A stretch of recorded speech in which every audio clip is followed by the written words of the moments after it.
കുഞ്ഞു കുട്ടികൾക്ക് എപ്പോഴാണ് കുറുക്ക് കൊടുത്തു തുടങ്ങാൻ സാധിക്കുക? ഏകദേശം 5 മുതൽ 6 മാസങ്ങൾക്ക് ശേഷം തല ഉറച്ച് കമന്നു വീണതിന് ശേഷം കൊടുക്കുന്നതാണ് ഉചിതം. ദഹനശേഷി പ്രോപ്പറായിട്ട് കുഞ്ഞുങ്ങൾക്ക് ആയി വരണം എന്നുണ്ടെങ്കിൽ 5 മുതൽ 6 മാസമെങ്കിലും ആകണം.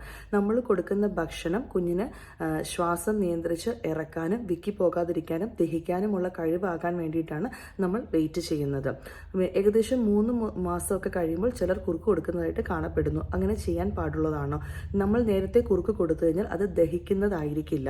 ദഹനശേഷി ആകുന്നതിന് മുമ്പ് കുറുക്ക് കൊടുത്തു കഴിഞ്ഞാൽ അത് കുടലിന് നീർക്കെട്ട് വരാനും കുടലൊട്ടൽ എന്ന് പറയുന്ന ഇൻഡ്യൂസെപ്ഷൻ വരാനുള്ള സാധ്യതയും ഉണ്ട്.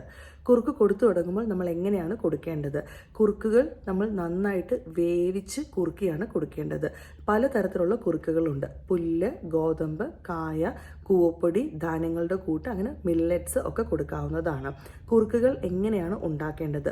നമുക്ക് ഏതാണോ നിങ്ങൾ ആദ്യമായിട്ട് കൊടുക്കാൻ ഉദ്ദേശിക്കുന്നത്, കഴിവതും എല്ലാവരും സീറിയൽസ്, റാഗി പോലത്തതാണ് ആദ്യം കൊടുക്കുന്നത്. അത് നന്നായിട്ട് വെള്ളത്തിലിട്ട് കുതിർത്ത് അരിച്ചെടുത്തതിന് ശേഷം കരിപ്പെട്ടി ശർക്കരയോ കൽക്കണ്ടോ ചേർത്ത് 10 മുതൽ 15 മിനിറ്റ് വേവിച്ച് കുറുക്കി വേണം കൊടുക്കാനായിട്ട്. കൺസിസ്റ്റൻസി എങ്ങനെയാണ് കൊടുക്കേണ്ടത്?